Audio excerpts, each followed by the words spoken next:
Hey everyone, my name is John Williams with Kimberly Nurseries. We are neck deep in winter, but spring is just around the corner. So today we're going to talk about things that you can do to prepare your landscaping for spring. So preparing for spring, something that you should be considering is if you have fruit trees need to be pruned in the early part of the spring, typically before the trees break their dormancy.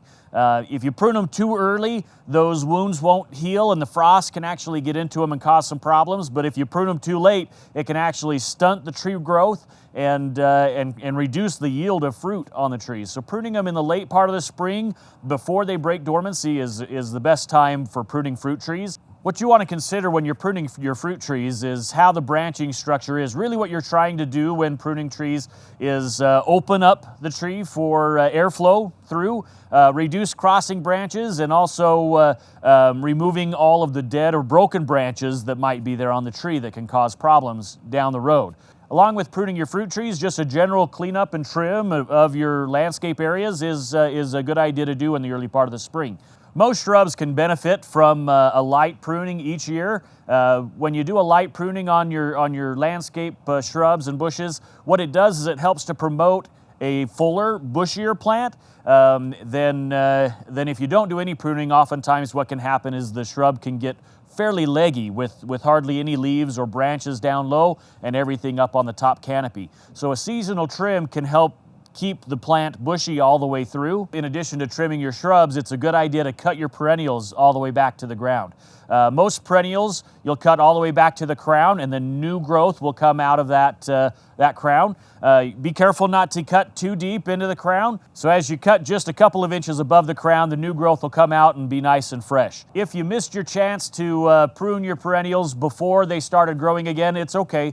Go ahead and just prune as much of that old growth out as you can, and the new growth will just fill in and be fine. If you find that you have to do a heavy trim on your shrubs every year, it may be a time to look at removing and replacing those bushes. We've talked about in another video about putting the right plant in the right place. And if you're having to trim a shrub multiple times a year, or a heavy trim in the fall just so it stays in its place, it may be in the wrong place. So it may be time to take a look at moving it to another place where it'd be better suited, where you have to trim and maintain it less. Along with trimming and pruning, if there's any transplanting that you're wanting to do, now is the time to take care of that.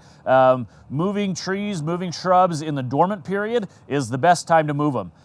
Then they can wake up in their new home and they can start pushing out roots and be nice and fresh, and they don't have the stress that comes with transplanting them while they're already leafed out or while they're already actively growing. As you're trimming your trees and as you're trimming your bushes and perennials, it's also a great time to clean out any remaining leaves out of your planting beds, dispose of those, and refresh your bark mulch or whatever you have in your planting beds. If you have a decorative rock mulch, it's a good idea to go in with a leaf blower and just make sure you get as much debris and dust out of those rocks as you can. The more debris and stuff you can get out of your bed areas, they just stay a lot cleaner and they last a lot longer. In addition to your tree and shrub perennial care, there's a few soil amendment and fertilizer considerations that you want to prepare for spring. One of these applications would be the application of dormant oil to your trees and shrubs. Dormant oil is a refined petroleum product that you mix with water and spray on your trees and shrubs. And what happens is it coats the branches of the trees and shrubs and covers any insects that are lying dormant on those stems, and actually suffocates those insects. And so as the spring comes around, they don't break their dormancy and cause problems on your plants because they were killed with the dormant oil. As always, I recommend fully reading the label and following the directions from the manufacturer. Now is also a great time to apply fertilizer to your trees and shrubs. Most of the time that can be just applied in a granular form and sprinkled around the root zone of your trees and shrubs.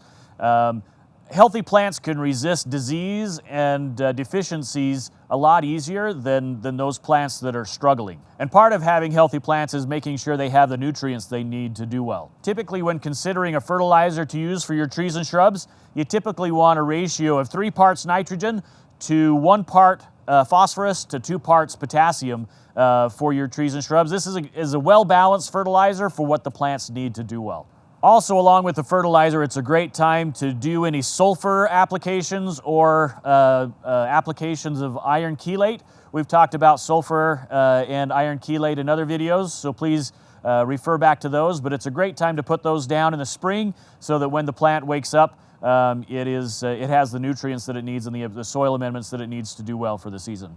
Pre-emergent herbicides are also something that you can put down in the springtime. Pre-emergent herbicides are effective because they form a barrier over the surface of the ground, which helps inhibit new weed seeds from germinating. It's not going to stop all of them, but it can stop a great majority of them, and it will greatly reduce the number of weeds that grow in your planter beds. You can also apply pre-emergent herbicides through lawn fertilizers that help to control grassy lawn weeds such as crabgrass, oxalis, and other types of grassy weeds. And as the spring continues to come in and as temperatures warm up, it's going to be important to get your sprinkler system activated.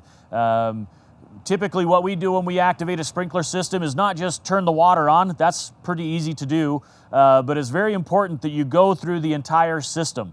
That you run zone by zone and make sure that every sprinkler head is spraying the direction that it's supposed to be spraying, the distance it's supposed to be spraying, and covering where it's supposed to be covering.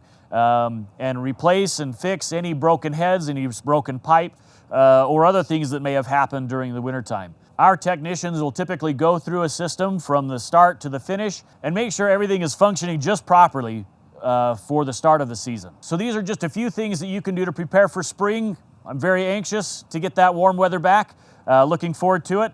If we can help you out with any of these items or give you some advice or suggestions, or if we can help you get your sprinkler system activated for the season, please give us a call and we'd be happy to help you out.